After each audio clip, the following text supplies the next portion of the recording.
This nibble originally aired on RSBANDB Update, episode 769. Look who stopped by. Enjoy. Then, it became, or rather, it didn't become something that was surreal. It was something that I didn't expect to hear that we would have a remote chance of getting this year. He started talking about the engine and tech side of the game. In particular, improving readability. Because he said he has a hard time reading the font in game. He wants to address that. Bring in resolution scaling for the user interface. He's seen tech demos for this already. He believes he has the core experience team to do this, in addition to the standard updates that the rest of the team ships. He also wants to look and see what would be the best experience for someone who's on a 4K display versus 1440p or a mobile display. And what kind of control should we give to the user that gives the best out-of-box experience? And they're going to test some of this probably with some betas when they do eventually get around to this. That's excellent. I was speechless. Me too, because I have said for so long that, yes, it's good to have a customizable UI. But when you effectively give the user enough rope to hang themselves with, they will. They're going to set up a UI that's not efficient, and it's going to harm their experience, and it's going to make it so they don't like your game. Instead, what you need to do is you need to have a few very good presets for user interfaces and then make it very clear that it's an advanced option to move the interfaces around. And that's what I get from this. And, you know, there's different UIs that work for all the different sizes of screens that he mentioned.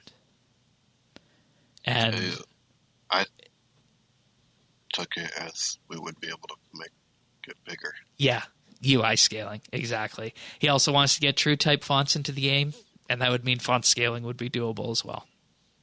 Oh, okay. Scared me for a minute, Shane. I'm like, oh no, did I totally misunderstand? No. And, you know, that would be the biggest accessibility update ever, if I'm not mistaken, ever. Right? Oh, yeah, ever. And, I mean, I know we don't want to hear it. Arrow's getting older. Arrow's getting older. So, you know, being able to adjust that font, you know, and I'm thankful. I mean, I'm really thankful that they got Mod Warden.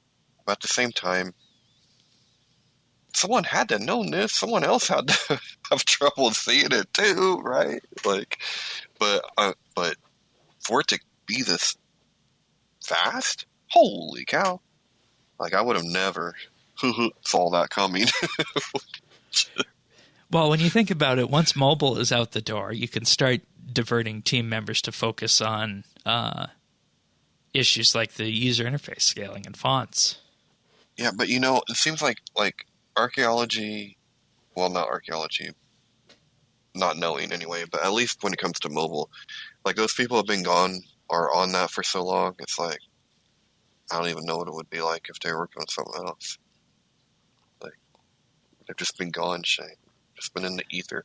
Yeah, and see, the thing is that eventually all the updates that come out are going to be built in a way to mobile.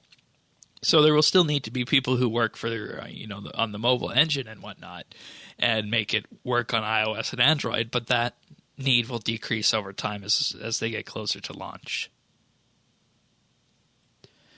He also addressed Treasure Hunter. He said there's been a ton of experimentation on it.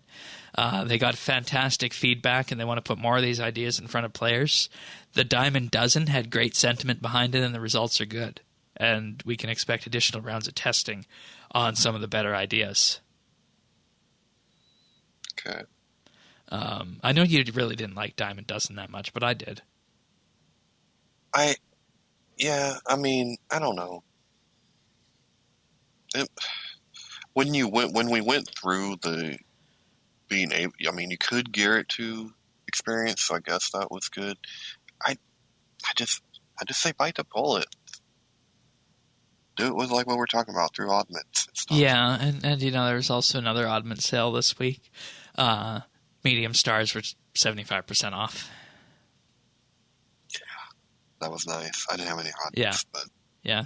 That's cool. I spent my remaining on it, and there we go. I mean, I'm not even a player who engages in terms of buying keys and whatnot, but I just had around 6,000 oddments or so left over, and I just dumped it all on bonus XP because 75% off is a damn good deal. Well, yeah.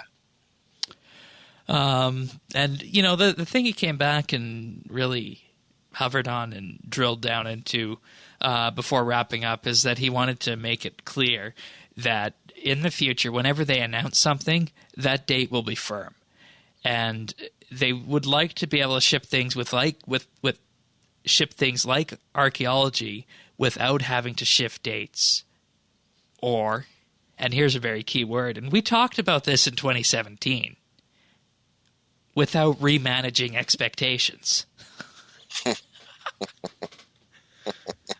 I just find it absolutely hilarious that the things 3 years ago that we were talking about as ways to increase player sentiment are finally being acted upon by Mod Warden, which, I mean, he's the hero that the community didn't know that they needed. Yeah, that sounds about right. And I think lots of people out there still don't know that they need him. No, I think maybe they're just indifferent, but I mean, really. Is he our Picard, Shane? We'll have to wait and see on that and see how that goes. Yeah, that's true.